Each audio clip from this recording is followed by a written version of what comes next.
Secretary General of Free Kenya Movement. Yeah. Pia mimi ni mpigania haki. Yeah. Pia mimi napenda nchi yangu. Yeah. I'm a patriotic Kenyan, but I'm also a Kenyan who believes that things must go right. I'm a person who believes in the Constitution and the process that this Constitution must take. And gentlemen, you've actually captured it very well, your beliefs, and it's not in doubt. So how did you end up in Uganda, and how are you guys taken in? We started by traveling there for our own personal issues, and we realized that this is a sister organization. Yeah. When we say people power, higher power, then they say people power, our power. Yes. So we were there in solidarity. For us, solidarity means anything you can do for a comrade. Even when you go to court and you can't do anything there, but you appear there, that's solidarity for us. Even when you just tweet and talk about that issue, that's solidarity. And you saw what it did. So we went there on solidarity. So as we got into that engagement, we found that he's a bit busy. We didn't get time to sit down with him and ask a few questions we wanted to ask, because we also on a fact-finding mission. We wanted to see how this can also help us in some of the things, the way we organize.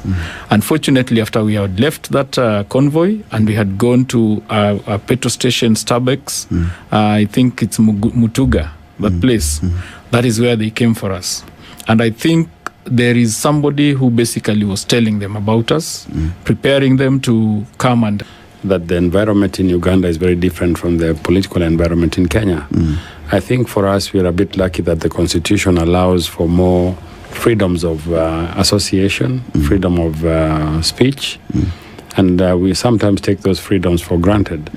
In Uganda, they are still using a constitution that perhaps, actually the constitution does allow for us to mingle politically, but they have a system which is a military state, whereby the military runs the country, so to speak. And so they can choose to even suspend the constitution at will, like what they did for our case. If we had been arrested, we ought to have been presented to a court of law within 48 hours as per their laws. But they opted to abduct us forcefully, because we had no option of refusing. We were actually abducted forcefully. We were tortured. We have been kept in incommunicado, total incommunicado, where you don't speak to anyone outside where you are or inside. We have been denied proper food and medical attention for those 38 days. We were psychologically tortured and physically. I mean, this goes against all the human rights, laws, either both locally or internationally. And it is a serious diplomatic trick, even for all other Kenyans who want to travel for business or for leisure in Uganda. It means that you can be picked anywhere, you're not safe. And this is actually going against the spirit of the East African community. My passport is an East African passport. I entered into Uganda and I was given a 6 months visa, actually. So we were there legally. And if there was any reason the government felt that they did not want us in their country, it's their right to deny us the visa, instead of allowing you to travel and then abducting you in the process while you're undergoing your day-to-day activities. We meant no harm to Uganda. We were not going there to start protest or to incite them, no. Ours was a plain mission to visit a sister country, to share in the social, economic, and also political activities happening. Going forward, I think the timing perhaps was a bit sensitive, because they are having elections in a few days' time, on the 26th. Yeah, so that's in a month's time. I was actually supposed to travel there again in January. I have my friends from Canada who wanted to visit Uganda. So they asked me, Bob, do you know a place we can visit? I was going to fact find and see if we can, the travel plans. I'm sure they're going to cancel those plans as soon as they hear what happened. So this is something that goes against the spirit of East African community. We need to have a more open and liberal society.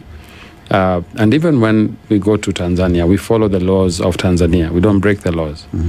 That is not that is not to mean that we cannot partner with people in Tanzania to advance our ideologies there. That is exactly what we are doing. And even with this upcoming, we are proposing to initiate several strategies that are going to compel the government of Tanzania to come down its high horse. Over 10,000 lives have been lost as we speak, and unconfirmed, but we are getting the reports from the people. Just now I received some Tanzanian refugees who have crossed the border into Kenya, and they're giving us information of what is happening. The president saw herself using a military, in a military camp. So the similarity is happening in Tanzania across the region. Remember, our president, William Ruto, is the chairman of the East African Community. Currently. Yes. So therefore, it means that in his position, he's able to curtail or not. He's able to call these presidents to order as a chairperson. And therefore, if it's happening in Tanzania and he sends his deputy president to Tanzania to go and ratify these elections, which world over have been even called in Africa, out as one African of countries have refused to the agree biggest that, sham we have in elections. So for us, we are calling for a major. We're going to be joining the Tanzanians on December 9th. We are asking all Kenyans to join this struggle. We join our fellow brothers in Tanzania to call for justice first for all those people who have been murdered. And two, we are saying that we're not going to recognize Samia Suluhu as a legitimately elected president of Tanzania. And therefore, the demands of Tanzanians is that she steps down and allows for another process that will be able to midwife what is happening in Tanzania. Otherwise, the country, people are already divided. And she cannot be seen as a credible leader. A unifier. Yes. So we joined the UN, and we thank the UN for taking a tough stance on this issue. They have flagged Tanzania out, and we hope even the US and other development partners can join and put sanctions on this government. All their officials should not be allowed to travel outside Tanzania. They should be denied any kind of funding for this government. And we are demanding the Kenyan parliament to actually we're going to put a petition to close down the Tanzanian embassy in Kenya until this matter is resolved. And you've captured it very well. And I remember what the president of Uganda said about you guys, Yoweri Kaguta Museveni. You know, when you are a person who lives in freedom, you believe in freedom, you are called Free Kenya, by the way, being put in a place that is a cage, that's a fridge. So really what he was telling... chambers, that is torture. It was torture. You know, torture is not just beating, though that one also happened. Torture is also psychological. Torture is also you can't move anywhere. Torture is also you can't make any plans. Torture is also you can't talk to people you know. Torture is also you can't organize your issues. That is torture. And so for him to use that fridge, it was about telling us that, see, our issues have been frozen as the Free Kenya movement. You get the point? So that is the kind of thing that he was creating there, to tell people. In that same fridge, we have Ugandan. That's where we have been held in the last safe house. The brother is there. He's called Amos. We have high-ranking government officials, civilians, who are still being held in that place. We have Nigerian brothers, about 6 of them, civilians, who have been kept there for so long, being tortured. You know, one of them was explaining to me how his torture went. They were using pliers. You know, they squeeze his fingernails. He has so much body injuries that they don't want to release him in that condition until he's healed. He's still there. His name is Joseph Ifaye Chukwu Nobodo, the Nigerian national. I hope the embassy of Nigeria can be more, you know, like what Kenyans at least try to do. Yeah, proactive. Yeah, be proactive in protecting the rights of your citizens. Whether they're innocent or guilty, let that be proven in a court of law, but not in a military base. In that same fridge, we have Nusubuga Sam. We have somebody called John Mary Luchamsi. And I was in the cell with a Nigerian who is called John Alexander Egbo. He was in the same case with what the other one that Bob says. And we know there are many other people. In that fridge, there is 150 Ugandans out there. That fridge. 150 in Ronyo. In fact, some are in freezers. Those ones are in Serakasenyi. In Ronyo is where we have another safe house. Yeah. In fact, the place that they locked us in was not actually cells. They were houses of those soldiers. So when they picked us, and I think the Nigerians, because we found out that they came a day before us in that place, those were houses being built for the soldiers, but they decided to lock us in there. So you find that that kind of a thing. You go there, it's a military camp. At in the morning at 4 o'clock, 3 o'clock, 3:30, you start hearing guns and bombs because they are training there. So those are the things that come into your mind every time. There's a soldier who told me that we in the special forces have something called a report. Our report is basically if you're given 5 bullets, you must bring back 5 bodies or bring back the 5 bullets. What? That is what he was telling me. Interesting, but also very sad. The purpose of moving us was because I think word had gotten out that there are civilians in the military camp. So they had to move the civilians out quickly before investigations were Commenced. commenced. And we were taken to a safe house where we stayed for another 14 days before our release. And that happened at 6 o'clock in the morning. Now, the thing is this, you're moving out, you don't know where you're going. You don't know. There are 3 destinations here. You could be getting released. You could be going to be killed. Transfer. Yes. But there is a kutumwa kwa Mungu. Yes. So now you're in a situation here. You are not sure what your feelings are going to be. When they came for me, they got me in the last sleep where you are almost waking up. And I hear my name, Oyoo, and about 5-6 people get into the cell. The cell is a small place. So it's very traumatizing, first of all. And then they pick me up. I was not in my shirt. We have those same clothes for 38 days. So I'm washing it sometimes. I put it there. I sleep without it. So I'm wearing it so that I had to wear it. They had to remove the handcuffs for me to wear it. And then after I've worn it, I told them that I want to use our latrine. Our latrine is a small 5-liter jerry can. Yes. Yeah, that is cut at the top there. So they told me, no, this is not the time for that. So I'm like, wow. Does that mean that it's over? It's really traumatizing. It's really sad, actually, to put people in such conditions. And the Kenyan government... Gen Zs that were killed here. And it said the same thing. It's not a different government that was there Bob is in not place. in our hands. What happened to the Gen Zs who died? Have we gotten justice for them? Zero. The people who were abducted until today. And you heard the president say he doesn't regret it. So what is happening in Uganda is and Kenya and Tanzania, these are governments that are colluding and conspiring against their own people. And they are monitoring and looking at activists like ourselves, Boniface Mjangi and others, then targeting us, charging activists with crimes of treason, flimsy charges in court. Like in Uganda, they have so many young people who are arrested just for participating in a rally, So, CEO, this matter is, we can talk about it as a joke, but if the people don't unite as well to fight these oppressive governments, we're not going to win this war. I say so because we have always relied on the power of the people. As a movement, whenever we have an activity, we put our pay bill out there, and Kenyans can contribute as little as 10 shillings towards our activities. We are driven by the power of the people.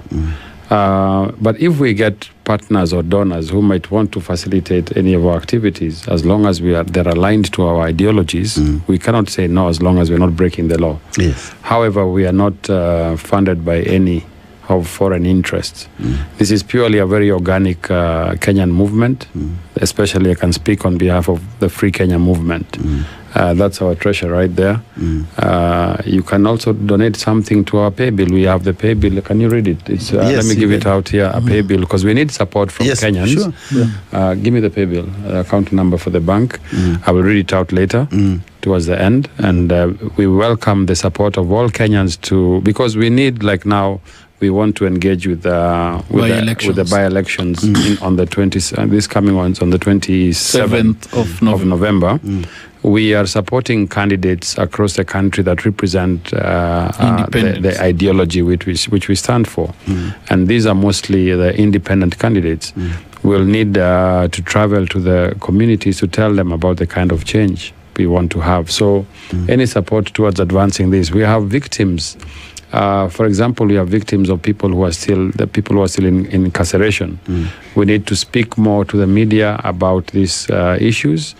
We'll have to travel from one place to another.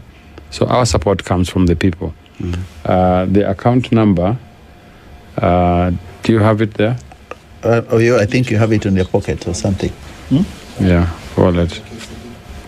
So I think as you gets your pay bill number, gentlemen. Yes. There's also a very important question to answer. It would be that if now the Tanzanian case is ongoing and you're saying that you're receiving these people who have come back and they're saying people have been killed. Boniface Mwangi went to Tanzania. He was abducted, tortured, and also almost lost his life there. How will you help handle the Tanzanian question? It's very easy. First, we look at the diplomatic ties. That's why we're saying we take a petition to Parliament to lobby for parliamentarians to actually push a motion to dissolve, or rather to stop the Tanzanian embassy from operating in Kenya. This is a diplomatic effort. Secondly, we are going to partner with the people of Tanzania on the 9th of December in what we call Article 37, the right to peacefully protest, and organize a major serious push right here in Nairobi, Kenya, to push for the freedom of the Tanzanian people. Right?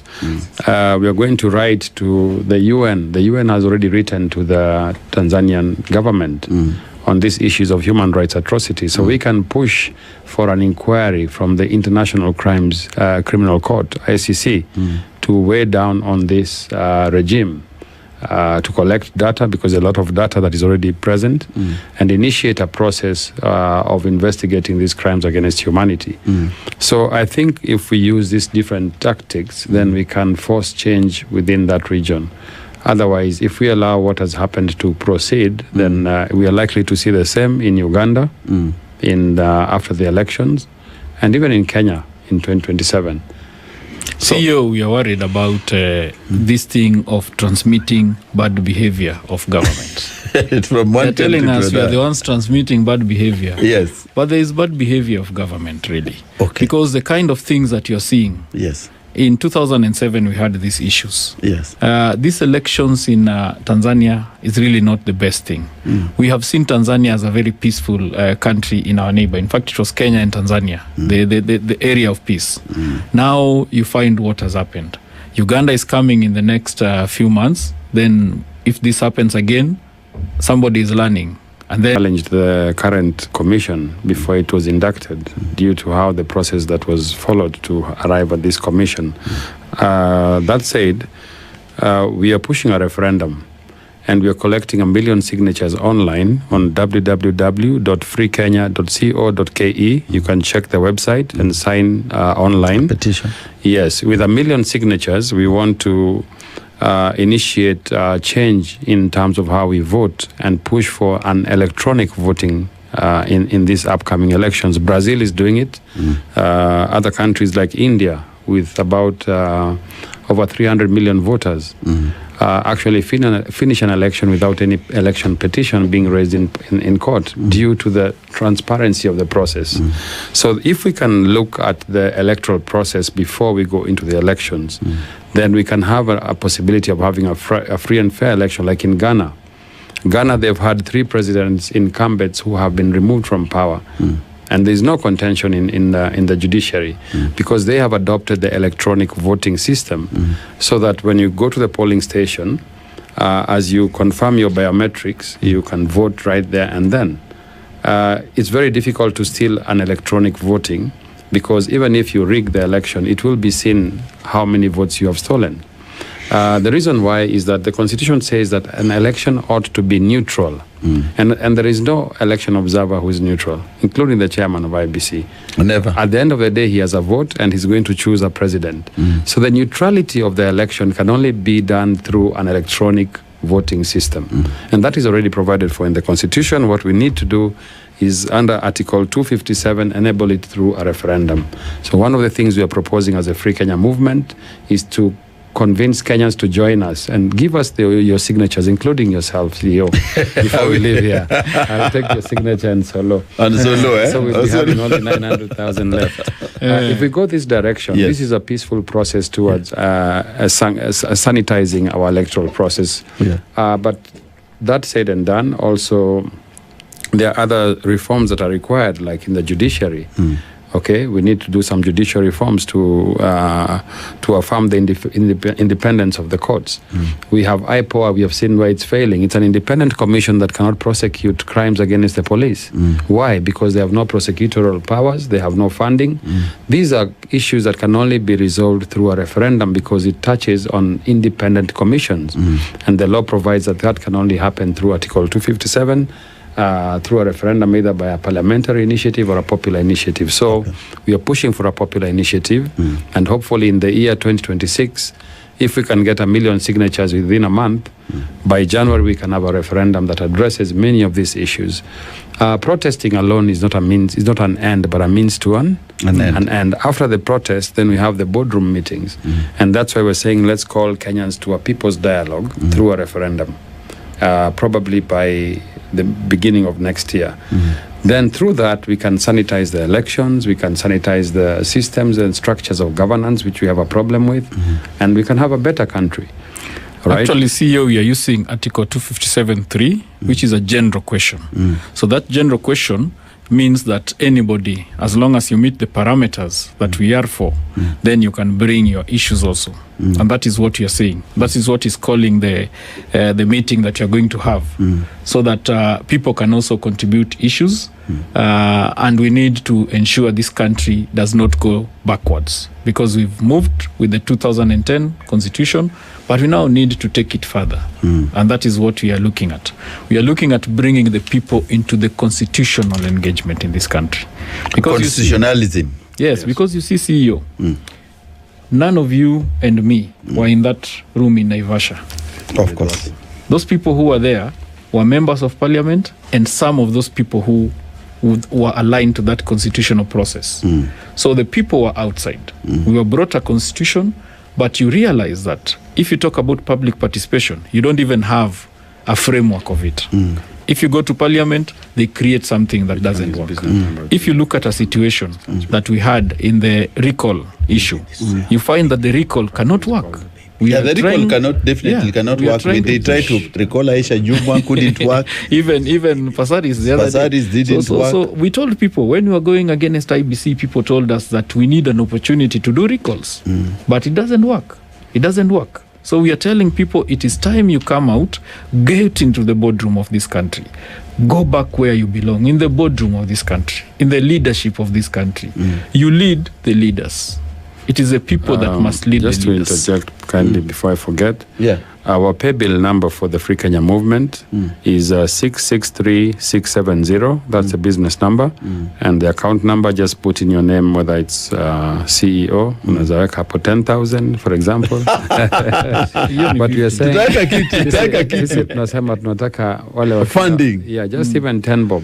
Actually, you can get 1 million Kenyans who can say, let me commit 10 shillings only. For you have 10 million, and we can change this narrative of what is happening in this country. So we just need a bit of support, and this support is very institutional because it goes to our accounts, and we have a very accountable system. The Secretary General is here, the Treasurer, the National Coordinator is there of the movement. So don't feel free to know that we are going to account for every penny that we receive from the people. And CEO, when they say that we collect money from outside, you know, we've really struggled. We get people giving us 10 shillings. We get people giving us 100 shillings. We get people giving us 1,000. That's what we've been doing all through. If they look at our record and the way we have engaged, and even you can go and look at the KCB account, you will see people send us small little donations. So when somebody says that we are puppets of the West, it is actually an insult. It is an insult to Ugandans to say that we Kenyans, the experts of riot, are going to teach them to riot. That is an insult to Ugandans. They have their minds, they have their capability, they are adults there, they have their issues, they have their experiences, same as us. So if somebody thinks that we cannot think, they want to divide us again to continue ruling over us. So we are saying to our Tanzanian brothers in Kenya, feel safe. Actually, I have a Tanzanian son. The mother is Tanzanian. Huh? Yes. It's called Daniel. The mother is from TZ. I'm the father. So what happens to my kid? Okay. So it's very close home. We cannot separate Kenyans from Tanzanians. We are one people. In fact, communities in Busia, there is Busia people in Uganda, Busia people in Uganda, and they're the same tribe. It's the colonial people who came up with these boundaries so that they can divide the people and rule us. So we should not join that narrative of these are Kenyans, these are Tanzanians. We are all Africans, all right? Any injustice in Tanzania is an injustice to Kenyans. So we are going to fight for Tanzanians, our brothers, including those Kenyans who have been killed there on the 9th of December. Take that note. Hata hiyo siku hata wewe kazi ya mtafika. Utengeneze poster. See, the issues here, yes. We have a lot of, my shopkeeper, the closest to my place, is a Tanzanian. We have a lot of them here, and we welcome them. We work together. We don't ask any questions. It is the same thing across board. I think governments using things like the Chan, the way the Chan happened. Do you know the politics of the Chan? People say that the government is the one that bought those tickets. The Tanzanian government. Yes, that is the story that is there. And they bought those tickets and blamed Kenyans for it so that they can create some animosity between us and them. We are not going to sink low, CEO. We are not going to kill any Tanzanian. We are not going to do it. We believe in constitutionalism. That is what we are about. If this is the riots that somebody is saying, then fine, I'm a rioter. Give me my... We believe that things are going to work. The young people have come out. We have struggled, CEO, to see these young people. But who recruited them? Who recruited them? The president himself, because of mismanaging the issues of people. That's how they came into this fight. So now, things have changed. The dynamics are different, and we believe things will happen. Let me shock you. The winners of the 2022 elections, 8 million voters who did not vote. You remember the guy who runs with a camera? And says, and is running next to the person who is breaking the record. Yes. That's the kind of thing. Those people who did not vote had 8 million. What did the president have? 7.1. Yeah. What did the other camp have? 6.9. Yeah. That is what you're talking about. And when you talk about the people who didn't vote, you know that also the Gen Zs, which you've said are articulating their issues very well on the social. But we're not doing this for our own self-aggrandizement. We have actually lost a lot, CEO, in the purpose and pursuit of a better country. It would have been very easy for us to cross over and get a good car and some money. But what will happen to the country? I think some of us are called for this mission. Yeah, this is something that we are on a mission. It's a liberation we are in. Of course, there are people who are going to be bought. But you cannot buy everyone, You cannot buy everyone. When it comes to time for change, it's time for change. And Kenya has come to that time of change. And we are the change makers. And you've said you are the change makers. And as change makers, remember that there's price to pay. Are you ready for the ultimate prize? I think this is my second time to be abducted. Yeah, he's a serial defender. I mean, the others who have been... not offender. Others have given up their lives. Didan Kimathi, they sacrificed a lot for what we are having, this freedom of speech that we're talking with you. Remember, the white people had taken over this country. Had the first liberator that said, we are afraid to do, we'd not be independent today. We had the second liberation where you had the likes of Bildad Kagia, Njoya, the Raila Odingas, Gatobu Manyara. They paid a price for us to get multi-party democracy. We are the leaders of this revolution. And we're not going backwards until we make sure we deliver the third and final liberation, which is both economic, political, and social in nature. And that is coming very soon, CEO. Okay. Yeah. Also, we are saying that the third... With similar movements this afternoon, which are all pushing towards the same direction under the People Power movement as our umbrella. We are coming out as the alternative government. We'll have a political system that will have all the elective seats we have today, from president down to MCA. We're working with organizations that have a similar belief, whether they are from the social justice movement, where they're from the civil society, where you have religious organizations that are not in politics but support a new alternative. we're reaching out to them. We have the trade unionists, the lobby groups, like the nurses associations and all that. We've been working with them very closely. So we are also proposing what we are calling a people's governments, which is now a structure of the people to use Article 1, that is direct representation, as an alternative structure of government, which is actually anchored in the referendum that we have. But even without the referendum happening, within the first 100 days into power, we'll be able to come up with that system that will entirely deal with the issue of corruption in governance. If you want to fight corruption in government, just put the people whom own the taxes to watch over their resources. There will be no corruption. And that system, we have built it, we have developed it. It is in our website. It's called the People's Governments. It's been practiced in Makueni County under Governor Kivutha Kibwana. And through that system, the people of Makueni were able to interact with governance. And that's why you could see Makueni County was one of the leading counties for the last 10 years or so. It got to a point whereby when the MCAs wanted to impeach the governor, the people's governments mobilized signatures to disband the entire county.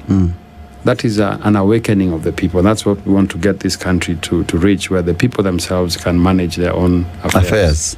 Yes. And maybe, how do you see this reawakening of Kenyans? And you can issue of joblessness. From your shoes to your clothes, we start manufacturing locally. We just need a change of policy to create those millions of jobs and opportunities for people to thrive. We're looking at land as a factor of production. How do we change the land policy in this country so that there's better usage of land and our minerals? Like in Burkina Faso right now, within 2 years, Ibrahim Traore has managed to clear the national debt. How has he done it? He has leveraged on the minerals within his country to get more value, process those minerals at source, and therefore have more income into the country that can build schools, roads, and everything. It's not rocket science. That's something we can do even 10 times better than Burkina Faso.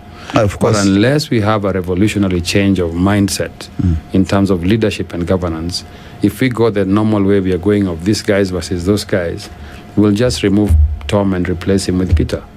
But not making any difference. And CEO, this is the generation that went through the free education. This is a generation that people have studied, have understood issues. That's why you are seeing that they are awakened. The person who brought them back into this fight, it started at a point when they started in 2023 to collect taxes from things that were online. And so the young people started to pay attention. And when they paid attention, look at what they did. So that is what you're going to say. The only thing that you're saying is that we need to move to go to them and to explain to them our issues. Once we get that point to explain to them, you believe me, it will happen. And you've talked a testament that we are on the right direction and the right trajectory. Normally when you're scaling a mountain, just before you get to the apex is most difficult. So what is happening is that we are saying that the challenges are actually an affirmation that we are pressing the right buttons and we're doing the right things. So we should not be discouraged by the challenges, but rather encouraged by them. The good thing is that we have tremendous support, especially from the LSK, organizations like LSK, Defenders Coalition, KHRC, Amnesty. I cannot thank them enough for providing that. And that's the role of the civic society. That's what they should do, is support such cases. But looking at the future, I don't want to be drawn into the politics of one-term and two-term slogans, but I think it's time that we initiated a new narrative beyond the one-term and two-term. Because as we see it, both protagonists of the one-term and two-term are people who have served in government together for so many years, them being on either side. So we are asking Kenyans to join us in this movement, the People Power movement, to offer an alternative way of doing things in the country. And CEO, we have very, very, very educated and very experienced young people who are ready to serve this country. We only ask for their support. Once again, that support can come either through technical support, It can come from prayers, spiritual support, but also financial support should come through our pay bill, which I'll repeat again. Yes. 663-670. That's a business name on pay bill. And then you have the account number. You put your name, whatever, like say your name as the person who's supporting. So through this, I think we'll be able to get the fuel that we need to carry this message across the country. Gentlemen, before Oyoo, you come on, I know we are just going for short news and then we'll break. But there are people who are watching you guys. This Paul CCA from Uganda is saying, watching from Kampala, Uganda. But what happened to those brothers of ours in Uganda has to be highly condemned. What happened to... We don't need to go to Uganda to do anything. We can support them even from here in Kenya. Kenyans who are in support of change in Uganda, we are going to talk with the National Unity Party of the Kenyan chapter, and they're going to provide us with a pay bill, which we can, anybody who wants to contribute support towards Bobi Wine can send their support, even if, you know, they are traveling on the road, they need fuel, they need transport, logistics, food for their campaign team. So probably in the near future we are going to host. We're going to have an activity for supporters of Bobi Wine to lend their support to him, either financially or otherwise. This is something that is very constitutional. It should not be seen as a bad thing as long as he declares the support he gets through the Electoral Commission. Yeah. That even in Kenya here, we are requesting again support for the Free Kenya movement. And the pay bill? And the pay bill number, I will repeat again kindly to all Kenyans, whether here or in the diaspora.